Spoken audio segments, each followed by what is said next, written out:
studying something other than music and really just being academically curious and motivated and continuing to read and learn, that is something that has, I think, benefited me enormously.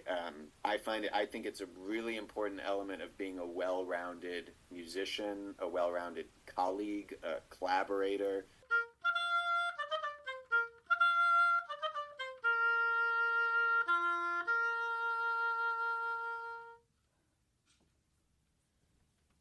Hey there and welcome to Confident Musicianing. In April, I sat down with Maestro Jacob Joyce, the associate conductor of the Pittsburgh Symphony Orchestra, and we chatted about a ton of things, from the power of networking, making a change in your music career because Maestro went from violin to conducting, managing studying both music and another degree at the same time like Maestro did with music and economics at Yale, and the top things that young musicians can focus on in their career, as well as how Maestro prepares for important auditions and many more. If you want to listen to the whole conversation, it is in the show notes of this episode, so make sure you go check that out.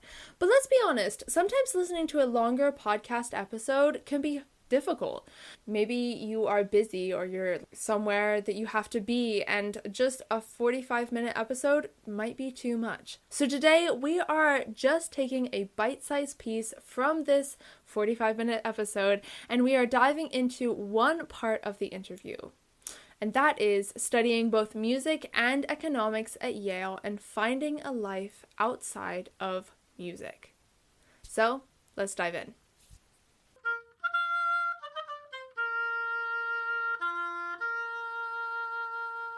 Let's talk a little bit about you studying violin and you studying conducting, because making the change from studying violin at Yale and then conducting seems like a big transition. I mean, for me, I will be making the transition from a long scrape oboe reed to a short scrape oboe reed when I go and study in the UK, but you changed from one instrument to another completely different position in an orchestra, which is, to me, like a huge transition. So why, like, what created you, or what, I guess, pushed you to make that decision? Why did you make it? And to anyone listening who might be interested in making a big switch like that, what are some things that you would want to say to them? So the reason why I ultimately made the switch was because I felt for a number of years before I actually fully made the switch that I was really interested in conducting. And like when I started violin when I was a very little kid, I had this passion for violin where it was the thing that really felt like, the thing that I loved most in the world to do, and I was motivated to practice, and I listened to a lot of music, especially violin playing, and I had that fascination and curiosity that you associate with being really passionate about something. And at some point in high school, around then, it kind of evolved for me to feeling that way about conducting, or at least about orchestral repertoire. And so I got really interested in orchestral repertoire and the idea of conducting. And once you have that bug or that itch, I think it's very, it's like anyone who wants to follow their passion. If you really feel strongly about it and you don't want to be denied the opportunity to do that, then you really feel like you need to go for it. And so I think the thing that gave me the confidence to really make a switch, which was admittedly a very big switch and a big gamble on my future and my future in the music world, was the fact that I really felt like I would be unhappy or unfulfilled if I didn't fully go for it, because this is what I really, really wanted to do. And even when you have that feeling, I think it takes a lot of confidence to fully pull the trigger and say I'm gonna make this switch. But and as a result, I kind of eased into it. I kept playing violin, and I think I wouldn't ever encourage someone to just cold turkey completely alter their career path Mm-hmm. if there's a lot of uncertainty there.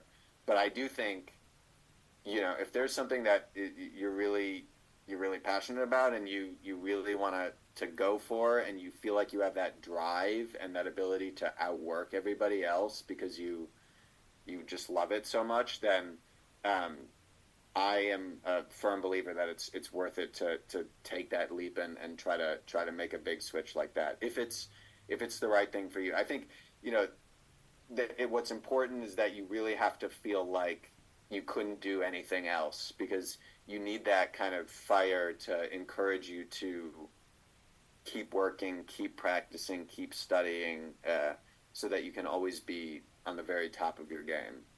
Yeah, that makes a lot of sense, especially when you were talking about you needing to feel like if you didn't make the switch, you would feel like you're missing out on something. I definitely feel that way in terms of long scrape reads and short scrape reads. I'm currently playing a long scrape read, and I will be transitioning. And when I was trying to make that decision, that definitely came into play. I was like, if I stay on the long scrape, I'll feel like I'm gonna miss out on the short scrape, and so that is part of the reason why I've decided to make the switch. So yeah, that's really really really interesting. Talking a little more about university and that time, you were also studying economics as well as music, and when I read that about you, I was like, whoa, I had absolutely no idea. So, why did you decide to study both music and then something outside of music? And how has studying economics informed your music career throughout your life? I think the main reason that I studied econ particularly was just that I had a real secondary interest in it. I took a lot of classes my first year, and I was curious to see what I would actually be interested in. And I particularly enjoyed my economics classes. And so then for me, I was more motivated to try to get some proficiency in something other than music and take some higher level classes that demanded a little bit more specialized knowledge. Mm-hmm. I had the opportunity to, because I was majoring in music, I didn't have to progress far in any other field in college to complete a major, and so I could have just taken a lot of introductory courses, and sometimes I wish I had done a little bit more of that. But I do think there was something about economics and working hard, just like I had been trained since I was a young kid in the music world to work at something for an extended period of time and hone a craft. I kind of wanted to do that with some academic discipline, and so I did that with econ. But I will Mm-hmm. say, I don't know how much my econ per se has informed my musical career, but I do think that more broadly, studying something other than music and really just being academically curious and motivated and continuing to read and learn, that is something that has, I think, benefited me enormously. I think it's a really important element of being a well-rounded musician, a well-rounded colleague, a collaborator. In conducting particularly, but this is true for all musicians. There's a lot of interpersonal skills, managerial skills, social skills, and not just kind of social skills in the more colloquial sense, but kind of sociological skills Mm-hmm. that you really need to have. And so I think having thought critically and having the ability to think critically and having developed that in some academic discipline outside of music is really horizon broadening and gives you a better platform to navigate what is going to be a very multifaceted career regardless of what you do in music. Mm-hmm. And so I think for me, that's been really valuable as well. Just not so much maybe econ per se, but the fact that I continued to study, continued to read, and I do so today. I recently have been kind of more interested in English and literature and reading, catching up on some reading that I feel like I missed in my college days, and I feel like that benefits me in some way. I'm not sure exactly how to quantify it, but just continuing to be curious, I think, is something that it really has helped my music making. Yeah, that's really interesting, especially staying curious and focusing on something outside of music. I feel like a lot of like, I guess, the vibe or the feeling about, if you're going to study music, you have to study music, and music is your whole life, and if you have any interests outside of music, then you're a bad musician. And I feel like a lot of people might think about that, but it's definitely not true. Like, we're just humans and we're people, and we're interested in things, and music is one of them, and that's what we want to make our career out of. But it's perfectly fine to be interested in something else. I think one of the things that maybe student musicians who are thinking about maybe studying music as well as something else, one of the things that they might be thinking about is, can I take on that load? Because music is a lot. But then adding something else completely different is also a lot. So to any of the listeners who might be feeling that way or might be thinking about making that choice, but they're still kind of a little unsure, do you have anything to say to them? Yeah, I think the most important thing, it's really important. I think what you said about the vibe around musicians not having to focus exclusively on music, I think that's uh, totally misguided. And so if people feel that way, it's important to not succumb to that kind of peer pressure or whatever it might be. I think it is really important in your kind of formative years, if you want a career in classical music and especially in performance. It's it's true, and it's always going to be a truism of the classical music world, that you're going to have to practice a lot and really achieve a high level of technical and musical proficiency. And so Mm. to get a job, it is true that you just have to put in a lot of time, and you have to work at your craft to really get good at just the fundamentals that I think people don't really stress enough. You have to be able to play in tune, you have to play with a good sound, you have to be able to technically execute passages that are required of your instrument.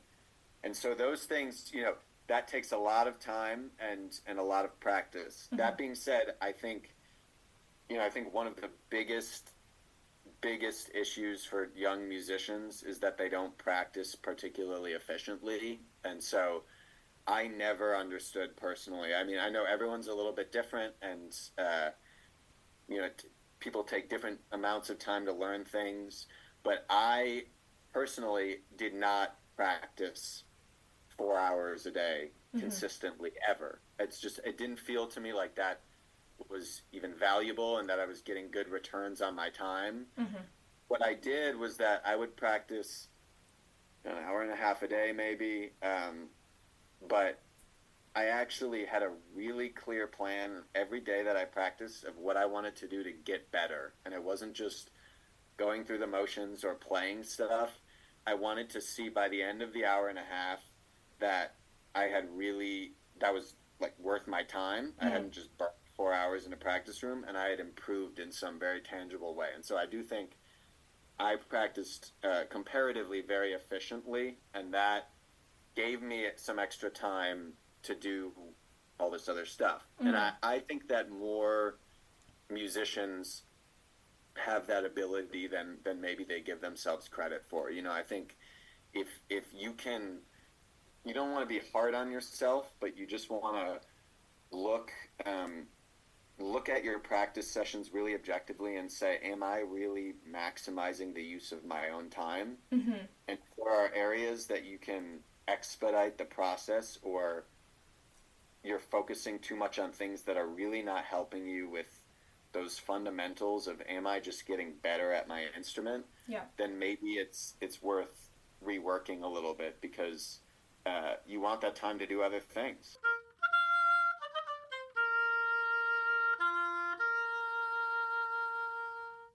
All right, that is about it for this episode. Again, if you want to listen to the whole episode, it is in the show notes. It is episode 21, but the link is in the show notes if you want to go check that out. I highly recommend it because, oh my gosh, it was such a good episode. Seriously. As always, all the things to do with this episode will be in the show notes, from the blog post that goes with this episode to the link for the full episode.